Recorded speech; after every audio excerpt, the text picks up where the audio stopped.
الحمد لله والصلاة والسلام على رسول الله رب اشرح لي صدري ويسر لي أمري واحلل عقدة من لساني يفقه قولي. السلام عليكم ورحمة الله وبركاته. راځئ قرآن زده کړو په اسانه اتمه ناسته کې تاسې درنو محترمو ورونو ته ښه راغلاست وایم. هیله ده چې ټول لونه به روغ جوړ وي او انشاءالله څوک به مریضان نه وي. الله مو راوله. زموږ دا نننۍ ناسته انشاءالله په مانځه کې چې موږ او تاسې د سجدې نه وروسته تشهد وایو، هغه معنا او مفهوم به زده کوو او په هغې کې څه پیغامونه دي موږ او تاسې ته انشاءالله هغه او د ګرامر او د ژبې په بخش کې به د اشارې اسمونه وایو او دا جاره توري چې موږ او تاسو 9 توري ولوستل د هغې په اړه 4 خبرې به زده کوو او ښوونیزې لارښوونې دي په اخپایه کې انشاءالله. په دې ناسته کې به انشاءالله موږ او تاسې 14 نوي کلمې زده کوو چې د نږدې یعنې 1400 نه زیات وار په قرآن کریم کې راغلي دي. نو پیل کوو په تشهد ویلو، ځکه التحیات یا تشهد هم د مانځه هغه ذکر دی چې ډیر زیات مهم دی او دې ته اړتیا ده چې په درست شکل او په درست تلفظ سره دا موږ او تاسو زده کړو. د دې ترجمه کوو. التحیات، التحیات دا د تحیتون جمع ده، تحیتون مفرد ده او تحیات جمع ده. التحیه، التحیات، التحیات، التحیات نه التحیات. التحیات معنا ټول هغه عبادتونه چې په ژبې ترسره کیږي یا په بل تعبیر ټول قولي عبادتونه. التحیات ټول قولي عبادتونه لکه دا د مونځ ذکر په ژبه یې موږ او تاسو وایو، لکه همداسې ذکر د قرآن کریم تلاوت، خلکو ته د ښې خبرې بلنه، دعوت، دا چاته نصیحت کول، چاته یو ښه مشوره ورکول، دا ټول عبادتونه په ژبې باندې ترسره کیږي. التحیات، التحیات د دې یو بله معنا هم شته. التحیات او دا تحیات ټول د ژبې عبادتونه، ټول قولي عبادتونه. اصلا تحیتون سلام ته وایي، تحیه. واذا حییتم بتحیة فحیوا باحسن منها. چونکې دا سلام په ژبه باندې ویل کیږي نو د دې نه هغه ټول قولي عبادتونه اخیستل شوي. التحیات لی څه معنا؟ لله، لی لپاره، الله د الله. ټول قولي عبادتونه لله د پاره د الله. والصلوات، واو څه معنا؟ الصلوات د صلاتون جمع ده. د صلاتون یو ترجمه خو موږ او تاسو مونځ کړو، یوه ترجمه د صلاتون دا ټول بدني عبادتونه، ځکه چې دا مونځ کې ودرېدل د بدن کار دی، رکوع، سجده، په تشهد کېناستل، قیام، دا ټول بدني عبادتونه دي. نو یو عبادت ذکر کو مراد نه ټول هغه بدني عبادتونه چې هغه په بدن، د بدن په غړو، په اعضاو، یعنی فیزیکی هغه انسان ادا کوي او هغه ترسره کوي. والطیبات، خو بدني عبادتونو کې د مونځ یو برخه بدنیم ده، یو برخه قولی ده. حج صحیح ده چې یو برخه ذکر ده، تلبیه ده، لیکن ډېره برخه بدني ده، خلک سعی کوي په خپو باندې منډې وهي، احرام یې تړلی، دغې ته چې ځي د مینا ته هلته مبیت کوي، بیا عرفات ته ځي، دا ټول بدني عبادتونه دي. ځکه خو ضعیف او داسې کمزوري حاجي صاحبان بس ډېر په تکلیف کې نه پاتې شي دا، او دغسې چې ډېر ضعیف وي نو بیچارهګان څه کال وفات شوي مو ډېر. بل چا سره مرسته کول په لاس یو پیټی دی هغه ته ورسره اوچت کړي، چاته لاره ښودله ته وایي کاکا دغه میدان یوهی ته کومسې لاړ شم ته ورته دا لاره وښیه، دا په لاس ورته ښیي. او همدغسې چاته یو د یو چا خیر د کار دپاره پښې استعمالول، دا ټول بدني عبادتونه دي. والطیبات، طیبات هم د طیبتون جمع ده. طیبتون جمع چی شی ده؟ طیبات. او الطیبت جمع الطیبات، د دې معنا ده ټول مالی عبادتونه. طیب پاک ته وایي که نه؟ قرآن شریف کې راځي چې یا ایها الرسول کلوا من الطیبات وانفقوا من طیبات ما رزقناکم، یعنی پاکیزه مال خلق د الله په لار کې ورکوي. نو چونکې د قرآن اصطلاح ده هماغه طیبتون طیبات هماغه مالی عبادتونه ترې واخیستل شو. او طیبتون د هغې دویمه ترجمه چې ده طیبات د عظمت او د لویۍ او د پاکۍ ټول کلمات، یعنی هغه ټول الفاظ او کلمات چې په هغې کې د الله تعالی عظمت او د هغې پاکي ده دا پکې شامل دي. نو معنا داسې شوه چې التحیاتو څه معنا؟ الصلوات الطیبات لله، لسمه دپاره د الله دي، دا لله ټولو سره دی ښه. التحیات لله والصلوات لله والطیبات لله. نو دا چې موږ او تاسې دا خبره په تشهد کې کوو، د دې معنا دا ده چې انسان خو یو ځل نیت کړي که نه چې خاص ستا دپاره په ژبه مو چې خاص ستا دپاره مخ مې د کعبې په لورې، خو کله کله به شیطان وسوسه اچي چې دا عبادتونه هغې کې لږ خلل پیدا شي. نو مسلمان وایي چې یا الله د هېڅ که چېرته مې دا قولی عبادت تر سره کړی یا اوس تر سره کوم، یا بدنی عبادت یا مالی عبادت، لله خاص د الله دپاره دي. یو ځل مسلمان دلته د خپل نیت بیا را تجدیدوي چې په دې کې د هېڅ چا شراکت او برخه نشته، نه زما د نفس برخه پکې شته، نه په دې کې ریاکاري شته، نه د بل چا د ویرې نه دا خبره ده، نه لله خاص لله. ان صلاتي ونسكي ومحياي ومماتي لله لله. او دا خبره اما د توحید خبره ده چې الله رب العالمین ته انسان خپل ټول هر څه قرباني او خپل عبادتونه تخصیص کی. محترمو، دا چې انسان په تشهد کې دا وایي نو په دې باندې پوه شي چې دا څه وایي. انسان د ټول عبادتونه همدې درې عبادتونو نه وځي. څومره چې عبادتونه موږ او تاسو کوو، یا به قولي یا به بدني او یا به مالی. نور تاسو کوم بل عبادت راوښایه چې هر نوع عبادت په دې درې کې و په یو کې د یو لاندې راځي.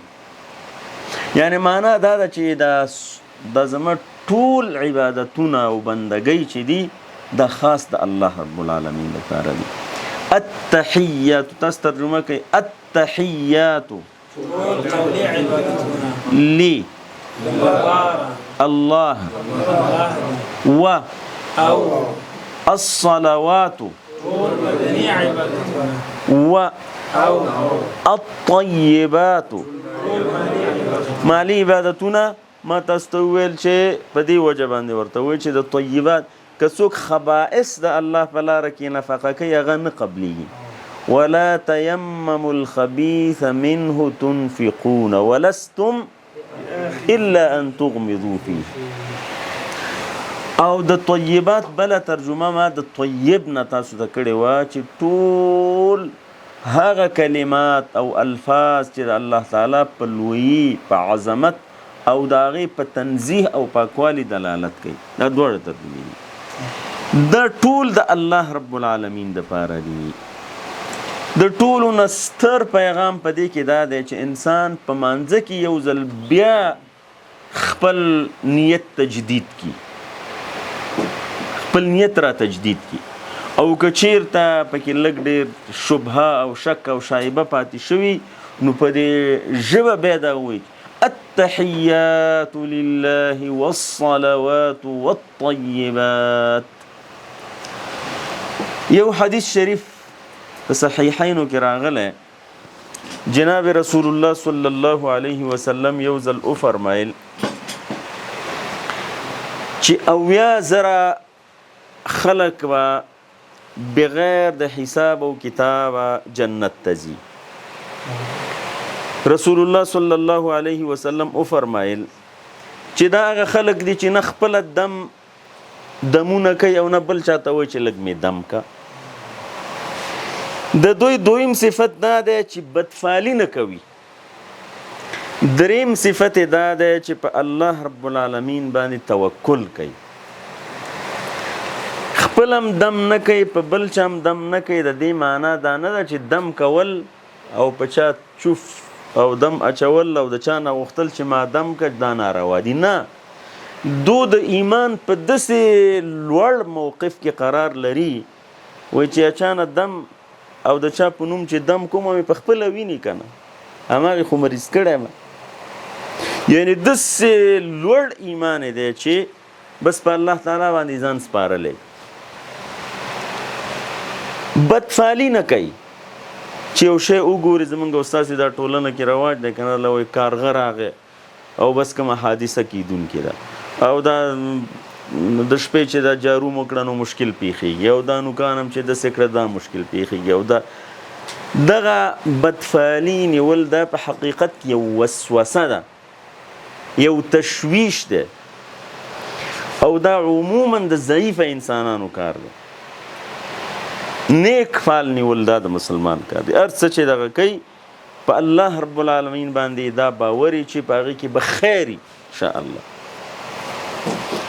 او په الله رب العالمین باندې توکل کوي. څنګه توکل؟ په بل حدیث کې راځي چې که چیرته تاسې په الله رب العالمین باندې داسې توکل وکئ لکه مرغانې چې کوي چې سحر خالی ججوري راوځي په خپل جاله کې ناستي او مازدیګر چې راګرځي دا ججوري ډکي.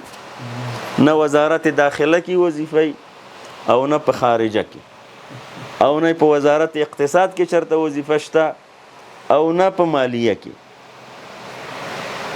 تغدو خماصا وتروح بطانا. بس د الله په توکل وځي، بس وایي چې رزق مې مقرر دی. هر چېرته چې لاړ شي هلته بس هغې ته الله پاک غدانې دغه کړي. نو وایي که چېرته تاسې په الله باندې داسې توکل وکئ څنګه چې د توکل حق دی لرزقکم کما یرزق الطیر. ورسېدی دا خبره جناب رسول الله صلی الله علیه وسلم وکړه او په دې کې یو صحابي عکاشه ابن محسن رضی الله عنه ودرېده او ویل چې یا رسول الله دعا وکړه چې زه د همدې جملې نشم. 80,000 خلک بغیر حساب و کتاب نه جنت ته ځي. نو رسول الله صلی الله علیه وسلم وفرمایل چې وانت منهم، خلاص ته د دوی جملې نه شوې. چې کېناست یو بل ودرېده وایي چې صاحب دعا وکړه چې زم د دې نشم. رسول الله صلی الله علیه وسلم وفرمایل سبقک بها عکاشه، سبقک بها دا چانس څوک عاشه ویوړه، اوس داسې نه ده چې هر څوک به ودرېږي او چې مام دی نه شه. محترمو د دې حدیث معنا دا ده چې زمونږ او ستاسو دا 3 عبادتونه دي، قولی، بدني او مالی. په دې هر یو کې هم دغسې سبقت پکار دی، د هغې هغه جذبه پکار ده. د صحابه کرامو طریقه همدا وه چې د خیر کار به چېرته ولیده او په دې به پوه شو چې د دې کار په نتیجه کې جنت دی، فوراً به په حرکت کې راغله. او دا چې سړی جمعه مانځه کې ناست یم یو وده یو تحیات لله تحیات لله او خوب هم ورځي او الفاظ هم غلط وایي، د هغې نه به څه شی جوړ شي؟ هېڅ شی هم ترې نه جوړېږي. سبقک بها عکاشا، یعنی د خیر، د نیکۍ او د عبادت په هر کار کې مسابقت پکار دی چې زه ولې وروسته یم. اوس مسابقت د خلکو په مادي کارونو کې دی چې همسایه یو 2 منزله کور جوړ کړی او د دې یو منزلې بس ساعت پې نه تېرېږي، وایي ما باندې څه تندر را پرېوتی چې زما یو منزل دی او د دې 2 دي. بس دا په دې هغه موجوده نعمت چې هغې نه استفاده نه کوي، ځکه چې تسابق په دغې کې دی. مسابقه اول نه پوښتنه به دې کوي چې صاحب معاش دې څومره دی؟ معاش څه کوې؟ ستا څه کار دی معاش به؟ دا د خلکو دا مادي تصور او اخیره پورې به دې نه پرېږدي چې دا معاش خو دې ما ته وښایه. رسول الله صلی الله علیه وسلم موږ او تاسې دا توصیه کړې ده چې تاسې د دین په امورو کې د دین عبادت د الله تعالی اطاعت په دې کې د ځان نه اوچتو خلکو ته وګورئ. که ته مونځ کې نو بل وګوره چې روژم ورسره نیسي نفلي، نو پوه شه چې هغې نه یو قدم را وروستی. که ته روژم نیسي او هغه هم نیسي نو هغه تهجدو ته هم جګېږي، پوه شه چې هغې نه یو هغه نو هغې کې تسابق پکار دی. فاستبقوا الخیرات سابقوا الى مغفرة من ربكم وجنة وسارعوا الى مغفرة من ربكم. د صحابه کرامو او زمونږ او ستاسو په منځ کې فرق دا دی چې د هغو منافسه د خیر په کار کې وه او د جنت د حصول دپاره یې تسابق و. قرآن عظیم الشان کې د جنت ذکر راغلی دی په ډیرو ځایونو کې، په سورة المطففین کې چې دا ذکر راغی ان الابرار لفی نعیم علی الارائک ینظرون، اخیر کې وی وفي ذلك فلیتنافس که څوک مسابقه کوي دغې کې دی وکړي. د جنت ذکر په سورة الصافات کې راغلی، اخیر کې راغلی لمثل هذا فليعمل العاملون، لمثل هذا فليعمل العاملون. نو دا حدیث کې مونږ او تاسو ته هم دا خبره ښه محترمو چې دغه عبادتونه چې کله ذکر شي ستا ذهن کې دلته د تسابق خبره راشي او داسې نه چې بدني عبادتونه که خو چې مال ته راشي ټنګه دې د جب نه راوځي. دلته وایي کوم حاجي صاحب جومات کې ناستو دغه کېده دا پیسې ټولې دی، اتفاقا دې جب کې څه ډالرې مو او افغانۍ م وې، دې خو لسګونې رایسته، هلته هغه ډالر لاسته راغلي، هغه یې چېچولي چې لیدلي دي هملته ذوب شوی. څه چلو شو بس اوس یې راغستی هم نه شو دغې نه، سړی ذوب شوی. نو دا خو چې یو ټنګه راوځي دا زړی هم راوځي، دا جب دغلته وي، جب یې دلته یا چې روپۍ راوځي ته وایه چې زړی هم راووته. یعنې دغسې په مادیاتو باندې باور او ایمان او دا نو دا د مسلمان دغه نه وي. ښه بیا کله چې پیسې ورکوي بیا بدني کار کې بیا وروستی، بدني فعالیت کې همیشه غواړي چې خلک دې دا خدمت وکړي او دا مخدوم صاحب ناست دي، خپله به چېرته ونه خوځېږي چې یو چې چشته لاس کي خپله فعالیت وکړي، قرار به ناست یو خپه په بله اچولي او فکر به کوي چې بس دغه محترمو دا د کې دا پیغام دی چې موږ او تاسې باید د خپل ژوند او خپل عبادتونه دا وارزو او دې کې وګورو چې آیا دا ټول خاص لله دي که نه. دا وګورو چې خصوصا یعنی دلته 3 عبادتونه ذکر شوي او دا دعا وکړو چې یا الله دې 3 وړه عبادتونو کې التحیات الصلوات الطیبات موږ ته توفیق راکړه چې په هر یو کې برخه ولرو، په هر یو کې برخه ولرو او بیا د دې 3 وړو محاسبه وکړو. خصوصا دغه بې مصرف عبادت چې دی دا ذکر دی باندې هېڅ مصرف نه راځي او ته 10 زره وارم لا اله الا الله ویلی شي او سبحان الله والحمد لله. دا انسان وګوري چې دی دا ژبه په څه شي کې مصرفېږي، خصوصا هغه استعدادونه چې دی ته الله پاک ورکړي، دا کمپیوټر چې دی ته الله پاک ورکړی دی او دا لوړ استعداد دا په دې څه کې مصرفېږي؟ دا 40 ساعتو کې چې دا لګیږي څومره فیصدي دی عبادت کې دا مصرفوي او څومره هغه په نورو شیانو کې او خصوصا د مسلمانانو په جنګولو کې او په دې کې مصرفوي. او دا باید انسان ارزیابي کې چې دا مال چې ګټلی دی دا چېرته مصرفېږي. ډېر خلک اولادونه لوی کی او شیطان ته یې واله کی، پې څومره زحمت ایستلی خو چې غټ شي شیطان ته وایي نو بس دا دغه لښکر کې در سره ونیسه دا هم دی، چېرته غلای، چېرته د ازارۍ کاري انسان ازارول، چېرته د شیطانت کاري بس هغه پکې شاملي. لوی کړی حاجي صاحبي څومره په مشکلې پیسې ګټلي، هله وایي راوغواړه د هندوستان نه هغه ډمان راوغواړه بیا دلته په ډالر باندې څومره په تکلیف یې ګټلي او داسې خلکو ته وښایي چې داسې ډالر مې باد کړه په هغه ډم باندې. قرآن شریف کې دا خبره الله رب العالمین کړې وشارکهم فی الاموال والاولاد. څوک چې شیطان په لاره ځي هغه شیطان د هغې په مال کې هم برخه لري او په اولادونو کې. لوی کړي دي تجارتونه دی بیچاره زحمت ایستلی او ایسته اولادونه او مالونه د شیطان په خدمت کې. نو دا انسان ارزیابي کې چې دا چېرته ډېرو خلکو د فسق د فجور د ناروا مرکزونه جوړ کړي په خپلو پیسو باندې په ځای د دې چې ثواب ورته لاړ شي هغه ګناه نور کوي او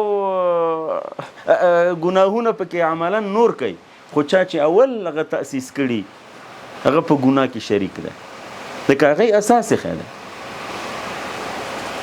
نو دې ته انسان باید سخت متوجي او دې 3 واړو ته چې التحیات لله والصلوات والطیبات دا چې هر منځه کې سړی وایي نو په ذهن کې دا ټول دغه راشي، اشرفۍ مې چېرته مصرفېږي، وخت مې چېرته مصرفېږي، د بدن دا انرژي مې چېرته مصرفېږي، دا ژبه مې چېرته مصرفېږي. دې دپاره باید پلان جوړ کړي مسلمان، ځکه چې لله دی ویو که نه لله چې دا لله دی که لغیر الله دی. السلام عليك أيها النبي ورحمة الله وبركاته.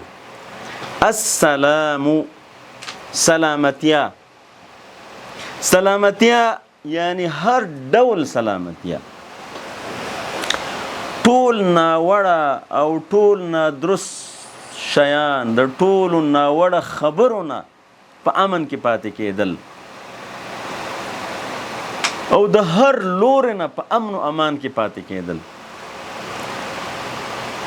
دې ته سلامتیا وایي. دا په دې سلام کې هم امدا ده السلام علیکم ورحمت الله. موږ چېرته چې زو سلام کوو که نه دې کې دا معنا ده هر ډول سلامتیا. موږ دعا کوو چې یا الله زمونږ محبوب پیغمبر صلی الله علیه وسلم د هر طرف او هر اړخ نه په امان کې وساته. السلام علیک لکه منګه جناب رسول الله صلی الله علیه وسلم مخاطب کو السلام علیک ایها النبي أيها او یا ایها د دې درې واړو معنا د ای دا ندایه چې ده یا ایها او یا ایها دا قرآن کریم کې ډیر زیات راغلی کنه یا ایها النبی ایتها النفس المطمئنه یا ایها الذین آمنوا یا بنی اسرائیل دا ټول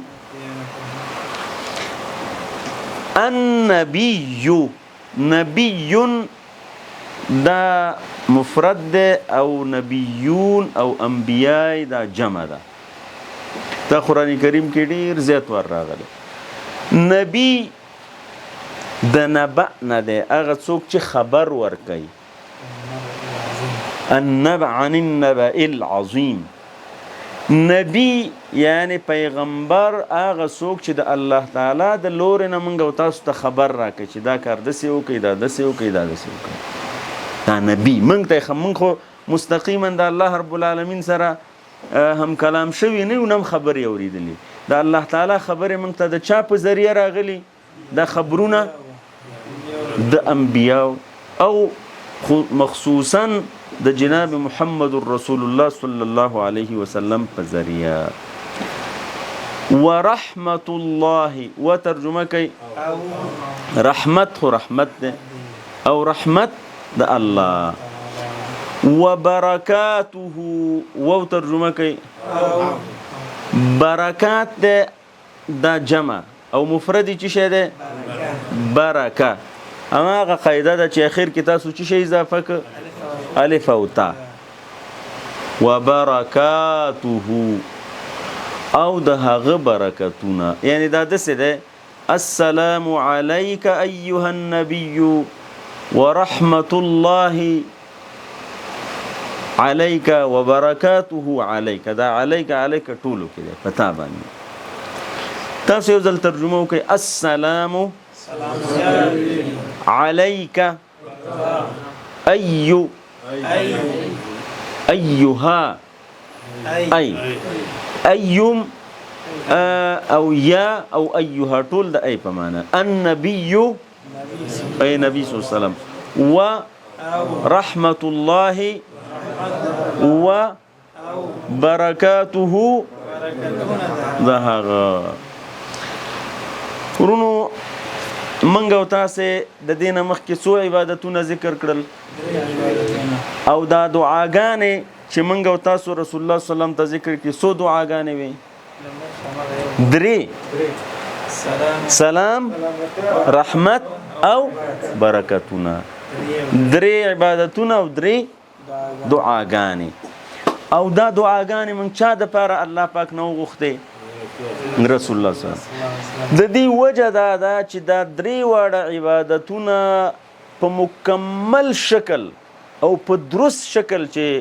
کوم شخصیت مونږ ته راښودلي هغه څوک ده رسول الله صلی الله علیه وسلم ده نو مونږ او تاسو د درې واړو عبادتونو په مقابل کې هره ورځ په څلور رکعتي مونځ کې دوه تشهد دي دوه قاعدې دي او په دوه رکعتي کې یو او هره ورځ مونږ او تاسو دا دعا رسول الله صلی الله علیه وسلم ته کوو صلی الله علیه وسلم دا الله تعالی نه غواړو چې په خپل سلامتیا وي او رحمتونه او برکتونه په دې پیغمبر صلی الله علیه و آله وسلم را نازل کړه ورته نصیب کا محترمو سلامتیا دی وی رحمت دی وی او برکتونه دی وی دا درې دعاګانې هر مسلمان چې کله کوي نو باید ذهن کې د پیغمبر صلی الله علیه وسلم مقام درجه او دې سره دا مسلمان چې هغې سره کومه مینه او محبت لري دا یو ځل را تکرار شي ځکه مخاطب کوي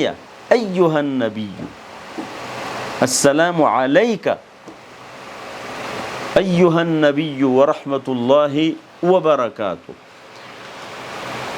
نو دا یو دعا د تشهد نه والطیبات نه وروسته دا یو دعا دا شوه بله دعا السلام علینا السلام څه معنا هر ډول سلامتیا یعنی دا سلامتی چې مرض نه سالم پاتې شو، د ایمان د زوال نه سالم پاتې شو، د خلکو د ظلم نه سالم پاتې شو، د شیطان د شر نه سالم پاتې شو، د انسانانو او نورو مخلوقاتو د شر نه سالم پاتې شو. د ډیره جامعه دعا ده.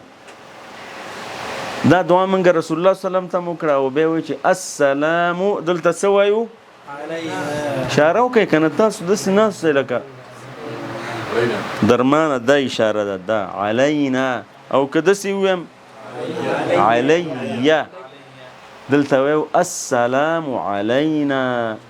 منګه او تاسو هره ورځ ځان ته دعا کوو خو خبر هم نه چې دعا کوو.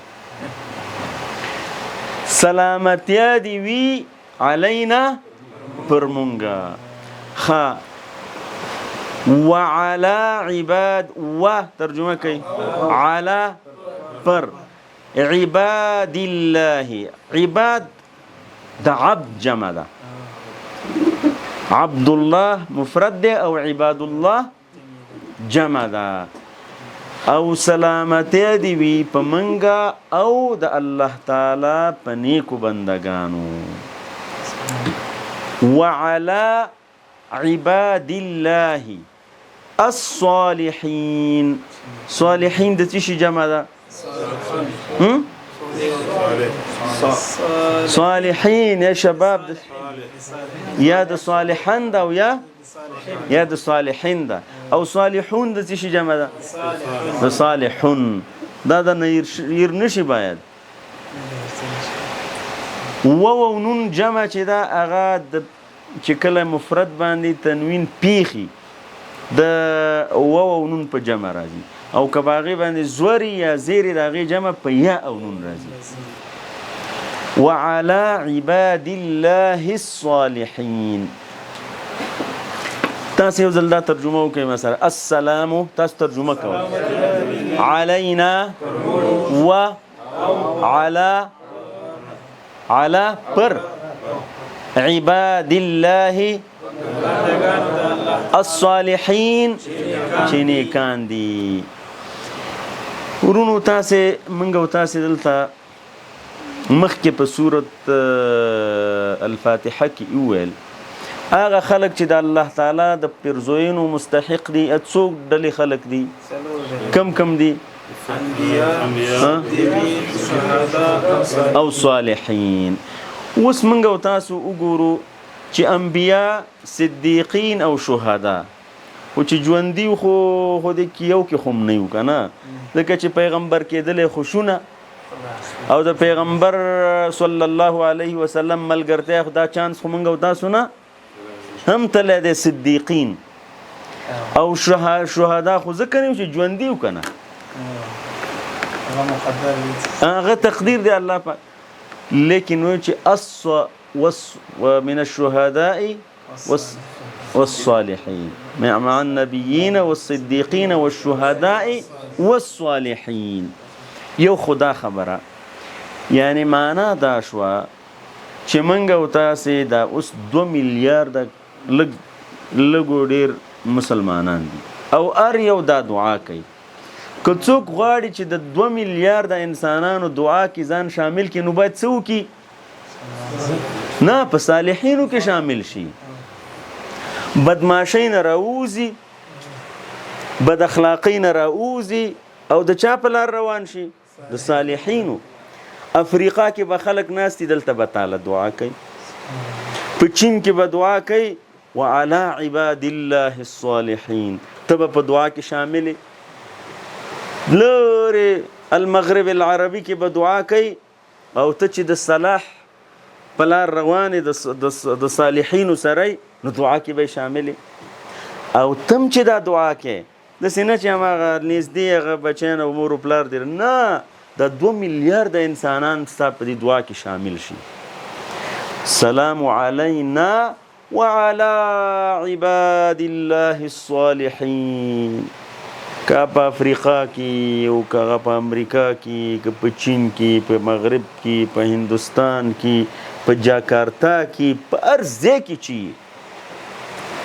هغه چې ته دعا کې شامل کې اتومات ملائکه تعالی د ار یو په بدل کې دعا کوي.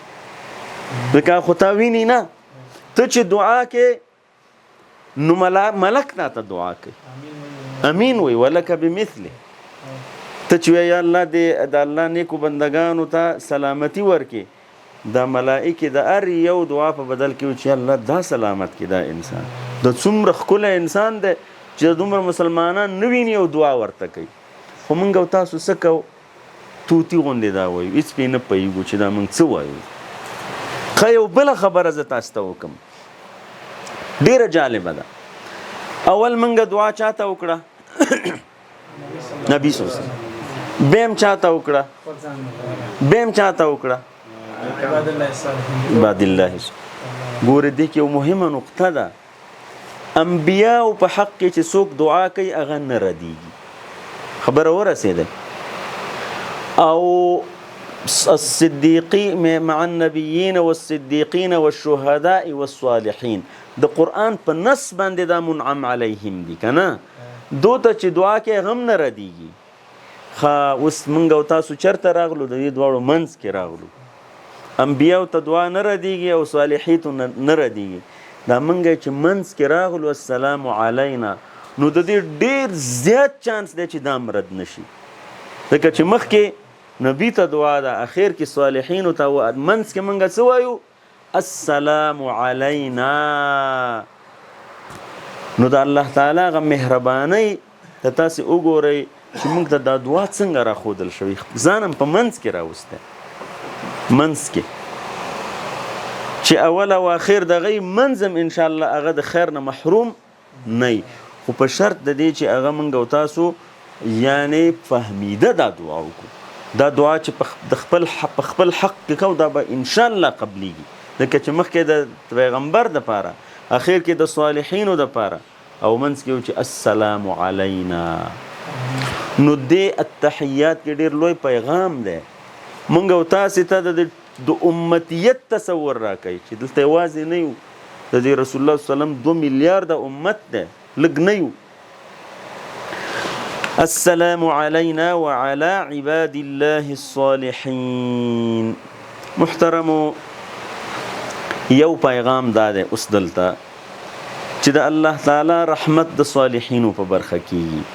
اوس به هغه انسان ډیر زیات هوښیار انساني چې د صالحینو په لار ځان برابر کړي، ځکه چې د ټولو خلکو دعا ځان ته جلب کړي.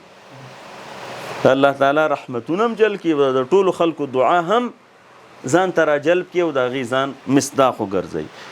نو صالحین او د صالحینو ډله دا څنګه انسان کولی شي چې هغې کې راشي؟ بس د صالحینو او نیکو انسانانو سره ناسته ولاړه جوړه، کمپنی خپله بدله کړي. دا کمپنی هغه خلک چې ناروا ته، حرامو ته، بېلارېتوب ته کش کوي، هغو سره تعلق کم کړي او استه استه قطع کړي، او تعلق د چا سره جوړ کړي؟ اړیکې د صالحینو سره. اتومات به دغې کې راځي. او دا خو خپله هره ورځ هم وایي ونخلع ونترکو، هغې سره قطع تعلق کومه چې هغه فسق و فجور کې مبتلا دی. خو پوهېږي پې نه، هماغه کلمات هم وایي او پلانې وخت نیولی، هماغه فاسقین و فجارو سره د انډیوالۍ پلان هم نیولی، ځکه چې هغه توتیګونه هغه دا وایي. نو دې ته اړتیا ده محترمو چې موږ او تاسې د مونځ کلمات زده کړو، او د ښه جوړېدو دپاره او نیکانو او صالحینو سره ملګرتیا دپاره دا اوایي نه کېږي، دا پلان ته اړتیا لري. انسان ملګري مثلا فرض که 1000 نفر دي، د موبایلونو کې مې که نه دا غیر د غیره چې دا ډیلیټ کوي صالحینو سره، او هغې کې مغه درجات دي، درجات. څوک چې ستاسې په نظر زیات د صالحینو په لار روان دي، هغوی سره ملګرتیا جوړه شي. نو دې تصور او احساس سره به دا تشهد مونږ او تاسو وایو. منځ ته ځو دغه درس موږ او تاسو ویلی صرف یو تکرار دی. اشهد ترجمه کوي دا ان لا اله الا الله. محترمو شهادت او گواهی د دې تفصیلی خبره اذان کې وکړه. شهادت او گواهی یو معنی همدغه شهادت او گواهی ده چې انسان زی د چا په حق کې گواهی کوي. دا موږ او تاسو جنازه کوو د هغه مسلمان په حق کې شهادت او گواهی ورکو چې دا مؤمن ده. شهادت یعنی ریښتینی خبره کول. چرته محکمه کې څوک وغواړي د چا د حق حقوق خبره الته گواهی ورکول. د شهادت یو ډیره ستره معنا چې هغه فریضه شهادت حق ده هغه باندې خبره شوی و، هغه نه تکرارو. خو وایي چې د خپلې پوهې او باور په اساس انسان خبره وکړي دا شهادت دی. چې سړی یعنې د هغې پوهه ده دې ته یې رسولی چې دا صحیح خبره ده او په هغې باوري هماغه خبره دې وکړي. داسې نه چې صحیح خبره پټه کړي او خلکو ته غلطې خبرې ورسوي، دا نو شهادت نشو. او د ټولو نه په دې دنیا کې ستر شهادت هغه د الله رب العالمین د وحدانیت شهادت دی چې الله رب العالمین په خپل ذات کې په خپلو صفات کې په خپلو اسماء کې او اختیاراتو کې ذات صفات حقوق او اختیارات په دې کې وحده لا شریک دی، هیڅوک ورسره برخه نه لري. دا د ډېر ستر شهادت دی او همدغه لا اله الا الله کې دغه کلمه کې دی او دې کې دی. محترمو اوس دا خبره چې دا اشهد ان لا اله الا الله دا انسان په دې خپل ژوند کې څنګه راولي؟ یو خو هماغه دعا ده چې یا الله هم په ما په معنا پوه کې او هم د عمل توفیق راکړي.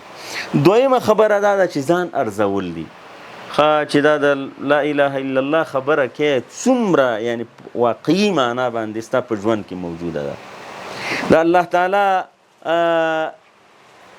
فرمانبرداري او اطاعت دا چې کله د نفس د غوښتنو سره په مقابل کې راشي چش ته ترجیح ورکړي، د خپل قوم او قبیلې د غوښتنو سره په ټکر کې راشي هلته چاته ترجیح ورکړي؟ هلته معلومیږي که نه یو طرف ته سم صحیح ناره وایي خو په ظاهر کې ورکې لږ مادیاتي، بل طرف نه محرومیتي خو پوهېږي چې حق دی، هلته ته اوس ګورې چې اوس چاته ترجیح ورکړي. دا هغه ارزونه ده، هغه ارزونه ده. ظلم د ناروا چا په حق د چا سره ودرېږي دا موږ او تاسو روزانه مخ کېږو دې سره که نه. دغه خپل ځان ارزیابي کول او بیا پلان جوړول که دې بخش کې کمی نو هغه ګراف لوړول دا په ژوند کې بیا لا اله الا الله راځي او په بیا دا نو بیا خلکو ته رسول دا پیغام حقیقي د لا اله الا الله هغه حقیقي پیغام خلکو ته رسول. ترجمه کوي و اشهد ان محمدا عبده و رسوله د هغه استازی دی. دا موږ او تاسو ویلو د عبد خبرو باندې خبره کړې وه او په اذان کې. محترمو اوس خبره داسې ده چې انسان د توحید دا خبره چې کوي لږی په دې وضاحت سره وکړي چې ما سوى الله ټول مخلوق دی، الله رب العالمین پیدا کړي، د هغې ملک دی. نو کله چې د هغې نه ما سوا ټول مملوک دی، ملک دی، عباد دی، نو که څوک یو غلام او مری د خان او د بادار سره په پاچایي کې او په جایداد کې شریکوي دا انسانان مني؟ هغه وایي زه ځان سره په هغې نه پرېږدم ته ما سره په جایداد کې شریکې. همداسې ده که نه؟ ځان سره یو ځای نه پرېږدم چې کینی د بندګۍ او د هغې. لیکن دا انسانان ناخود آګاه چې د دې موضوع نه خبر نه دي د الله رب العالمین دغه حقوق هغه ورته یاد نه دي، نو بیا دغه شراکتونه واړه واړه مخلوقات الله رب العالمین سره په غټې پاچایي کې شریکوي. نو دا باید موږ او تاسې په دې خبره باندې ځان خصوصا د حکم او د قانون او د نظام په ساحه کې یو څه نفر کینی وایي زمونږ قانون دا دی او زمونږ برنامه دا ده، برنامه خو هغه درکوي، نظام خو هغې رالیږلی او بیا هغه قانون او برنامه د هغې په مقابل کې جوړی او وایي دا ټول بندگان دي زما بندگان چې د هغې نه، دا مځکه چې د هغې ده په دې دې زما نظام وچلیږي. نو دا ظلم نه دی، ظلم دی. دا خبره باید په دې تشهد کې د دې تصور او احساس سره موږ او تاسو زده کو او د محمد رسول الله صلی الله علیه وسلم د هغې د رسالت په اړه د ګواهۍ خبره په اذان او اقامت کې دواړو کې تېره شوه، تکرار ته اړتیا نشته. نو اوس مانځه ته وقفه کوو او بیا به انشاءالله باقي درس د قواعدو او به انشاءالله مانځه نه بعد تکرار.